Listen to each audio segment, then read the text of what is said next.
All right, what's going on, guys? It's me, Jay. It's been a little bit of a minute since we've discussed about Guilty Gear stuff. You know, last time we even went into this, freaking Ramathal was talked about, and she was released, to the public in terms of like a trailer. But characters have been revealed. Obviously, Leo has been revealed. Obviously, my man Nagaruki has also been revealed. And yeah, so there's been a whole list of stuff that's been happening. Like there was even a backyard in like the past that I never got to, that I never talked about. So this is something I wanted to keep doing in terms of like content or Guilty Gear Strive, because I want to know the stuff that they're doing. It heads up before the game comes out, because I do want to be playing that game a lot more than I am Fighters. Uh, Not to say anything wrong with any Fighters or any other fighting games. It's just mainly due to the fact that I have a very, very big attachment to Guilty Gear, because it's like literally the first fighting game franchise like I've ever posted on YouTube. Even though I have played like obviously Street Fighters and all those games, but I don't know. Guilty Gear has always been something that I felt like I liked a lot. So anyway, we're gonna be reading the backyard, see a little bit of about what the developers are doing with the game. And everything that's been going on with the background and everything like that. So yeah, let's get into it. This is Katano from the development team at Arc System Works. First off, have you seen the trailer we debuted at the Japanese fighting game Populars Roundtable? If not, take a look at it here. We've already seen it. Most people have already seen it.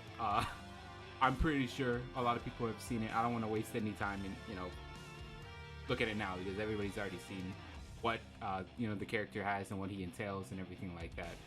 But I will say that Nago and my man Leo, they both all look like really, really interesting characters. So that's something that I'm really glad about, that they're actually giving them their proper showing, and like they look like really different characters, especially Nago. Like that, my man's a vampire mixed black haired, like he's cool. He's real cool. So he's definitely somebody I want to look into when the game comes out, for sure.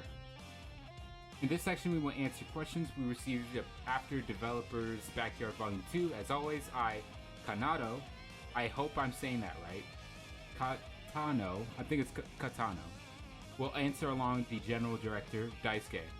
Okay, so question number 1, is your goal with Guilty Gear Strive to create a complex fighting game or a simpler one? First, I like to establish that we believe that simple and easy are separate concepts. With that in mind, I'll go over the development concepts for Guilty Gear Strive again. With previous games in the series, new players would not be able to understand what's going on in a match when they watched high-level play, so they wouldn't feel very interested or motivated to improve. Because of that, we're working to make the appearance of moves and general impression of the game easier to comprehend compared to prior entries in this. I gotta be honest, it's probably a big reason why I've never felt like I'm really, really good at the original Guilty Gear Xrd. It's a lot of stuff. Like I tried looking on online, combos and stuff like that. It's not really that easy, like to digest. Like not like Fighters, that you could just see a combo and whatever, and you're like, yeah, okay, I got it. Gohan loops, I got it like that, However, advanced techniques will be accordingly difficult to perform. After all, if everyone chooses the same actions and combos and set play in particular end up with only one correct option, this would take away Guilty Gear's unique appeal. So that's good. So they're not gonna go like completely Fighters, where everything is like one route, which I'm happy about. I believe that the situation getting new players to enjoy matches is not to make the game itself easier, but rather to create a rank system that makes it easy for them to play with others who are around the same skill level. If players can fight others at the same level, there's no need to try and make new players play the same way as advancing players, nor to make game mechanics that obscure the gap in their skill levels. I'm certain that we can make a game that new players can enjoy, while also keeping advanced techniques in the game.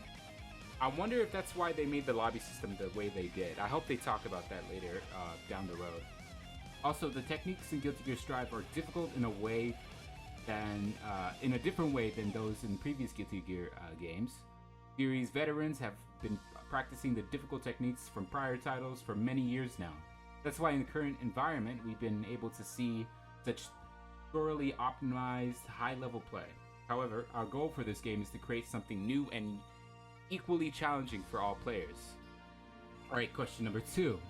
Will the story in Guilty Gear Strive be a continuation of the previous game, or will it be the new start of a new story? The story is a continuation of the extra games, but in such a way that even new players can enjoy. Also, we have something in works for those who are curious about the story so far. We will have more information for you later. Okay, so so let me tell you guys something. I've been trying my best to watch the Guilty Gear story, and I feel like it's made in a way that makes it so hard to digest, especially like me. I'm a guy that watches One Piece. All right, I watch any anime that I feel like has something very, very interesting and has a theme with each episode or whatever. Guilty Gear's story mode, even though it wants to be an anime aesthetic, it, in my opinion, could have a lot of stuff. It should a lot of practices it should be taking from those anime it wants to inspire from, if that makes any sense. It wants to be an anime in that game, with the story mode, but I don't feel like it does it well. I don't know what they're gonna do with this next story. I don't know. I hope they're not gonna do the same thing. If they do, I hope they got the budget, to back it up. Hopefully they got something out of fighters. I know most of it goes to Bandai, but that's whatever. I've noticed that there are a few subtle, almost hidden mechanics and techniques, such as changing direction when Roman canceling an air dash, or by using flawless defense after an air dash to fall faster. Do you plan to have more similar, advanced, and unique techniques? And are there more that players seem to have missed in the beta? That's what I'm wondering. A big thing is I barely got to do anything in the beta because God help me with the delayed-based netcode that they had in that original beta. Obviously, it's gonna be rollback, but still, yeesh, But anyway, I'm wondering if there are any mechanics that they have held off from the beta, because I don't believe you could Roman cancel in the beta. I don't believe you could do anything like that. Forgive me if I'm wrong, but I believe you couldn't do that. So I don't know if there are any mechanics like that they've not said anything about or shown, or maybe would be a lot different from what the beta was. Because I don't know, to me, in some ways, it felt more like an alpha with everything they're showing now. Yes, even as for the closed beta test, we included many more techniques than those we've played. Alright, so that answers my question. We wanted to collect data about what players would find and how they would use it in their limited time with the game. When we released information on our official channels, it would have an impact on how people play the game. We wanted everyone to play the game, particularly in regard to the new mechanics, in a neutral state. In the end, we want to leave room for the players' discoveries to exceed our expectations. Also, although we are still working on the game, there are going to be many major changes compared to the closed beta test. We'll have more information later. Okay, so that answers both my questions. One of them being that if they have anything that they haven't done yet that they're gonna put in the game, obviously, and if the beta was different from what we had originally, obviously. So I'm actually excited. I just hope I could do this. I just hope I learn as much stuff as I've learned from fighting games like Marvel vs. Capcom, to literally beat the ass of literally anybody I want online. Because it's been a minute for me since I've done that in a good online space. Because my brother's always running away from me, so it is what it is. Why aren't you guys addressing rollback netcode in these blogs? The silence around the netplay is truly worrisome. As we announced previously, Guilty Gear Strive will use rollback netcode, which is currently under development. We are hoping to show the players our netcode not through a section of developers' backyard, but rather when the players can play the game for themselves. We ask for your patience till then. Alright, so they're waiting for the game to come out before rollback netcode is anything is about it. That's okay. I don't know anything because I've never worked in freaking fighting game division or anything like that. But I guess that would make more sense. Have people have it hands-on and stuff like that. And they are obviously making the game based around rollback netcode. So it's from the ground up they have to do those types of things. From my knowledge, the beta was made with delay-based netcode. So obviously it's not really a surprise to me that they'd have to rework that into the game that they're doing like right now and they're building right now. So I'm hoping that it's not like gonna be like Street Fighter 5. I hope they don't pick anything out of Street Fighter 5. But we'll see. We can only hope, right? Question 5: are you considering introducing a new ranking system to the new Guilty Gear? With the ranking system in Xrd, immediate level players would be randomly matched with high level players, and they end up ranking down. On the other hand, however, being able to choose your opponent could also create a disparity in ability between players in the same rank. I'd be interested to hear your thoughts about these ranking systems, as well as what you plan to do from here on. My personal thinking is that we don't need rankings in our small community. Alright, okay. I do think that it's important to get a sense of satisfaction within your own group. However, so I think having something like titles such as Master of Soul Matchup might be good enough. Okay. We plan to introduce the details of our small system using a different channel, but I can tell you that the rank system will be completely different from prior games. Before, we've made systems for the games in arcades and then used those ideas as a base when making the console versions. However, since we are developing a game with online matches in mind from the start, the baseline is already quite different.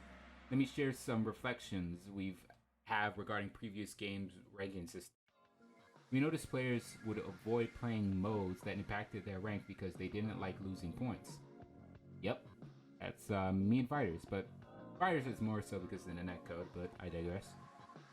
Having multiple online modes split the player base, making it difficult for beginners in particular to match with people around their skill level. That's true. A lot of people just don't want to go online because of that. That's true. We see those two issues as a major problem, and our goal is to avoid them with this game. That's really interesting that they see that and they want to address something like that. I don't know how they're going to tackle those problems because that's just something that some people that just don't play online like that don't want to go to. That's interesting. Also, I'd like to address that this now, as it is to online modes, we are implementing more online features in this game for those who want to take their matches seriously. So, does that mean they are going to have a ranked system, but only for people that want to do ranked, or are they going to be doing something completely different? That is interesting.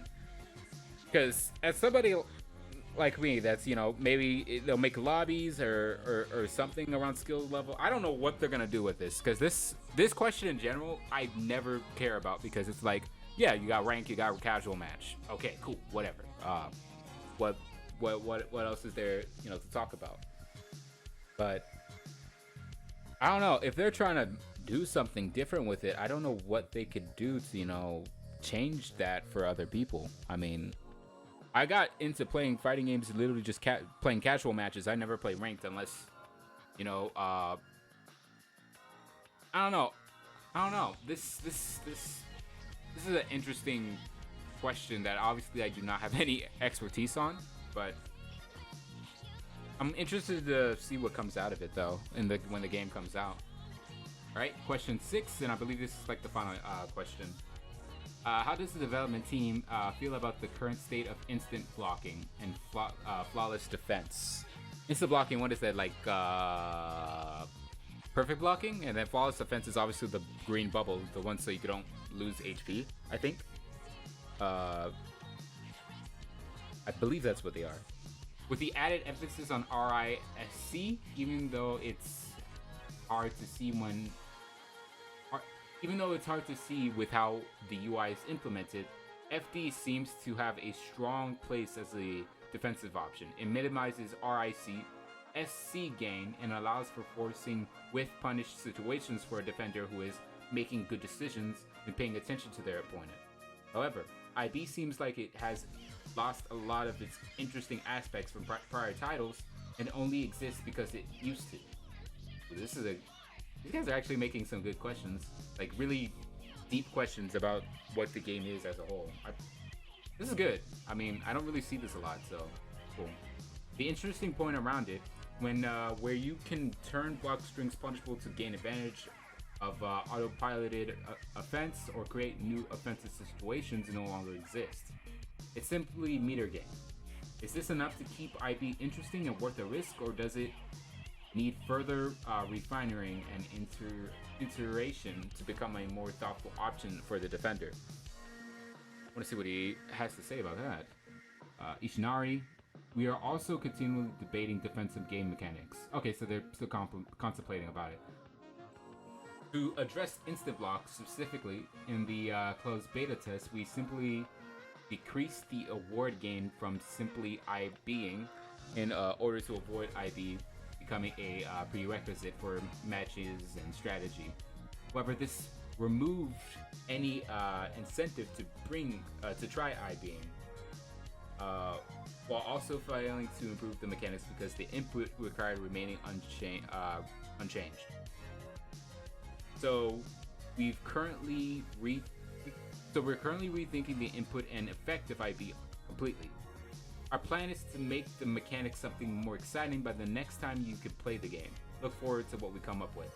All right, I appreciate the fact that this game is literally made by somebody that, you know, loves the game. Like, these questions are also, you know, obviously made by somebody that knows what the game is about. So I appreciate that. And I think that's it. Yeah, this is really good, man. I don't know when the next one is, but yeah, these are some really good questions. I'm interested to see what they do with the game, like with the blocking and with the online and everything like that. A lot of interesting stuff came out of this.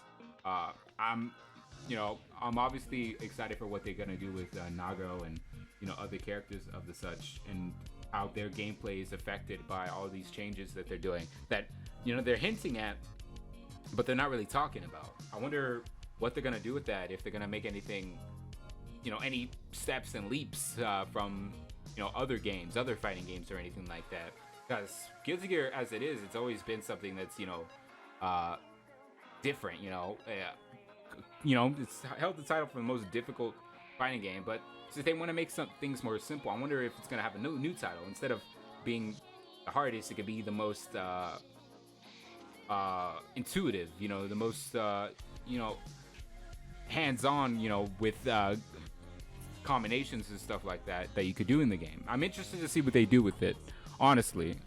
I don't know what you guys think, but I'm hyped. I'm really, really hyped to see what they come with it, up with in the later on. But yeah, that's me. This is Che. This is pretty much my thoughts on it. I want to know if you guys have any thoughts on it. I know this is a long video. I don't do this like at all, but I want to start doing it. I want to start doing it more often, because Guilty Gear's a game that I really, really love, and I feel like I should be doing a lot more with it, but, you know, here we are. So yeah, if you guys have any, you know, thoughts or anything like that, tell me what you feel about Guilty Gear in the comments below. But yeah, that's me, and hopefully we should see something else coming very, very soon. I believe next month or the month after, I think October, they're gonna be having a new trailer for a new character. Hopefully it's Bike and hopefully it's Jam. We'll see. But yeah, thank you guys for watching. I'll see you out later. Peace. Stay humble.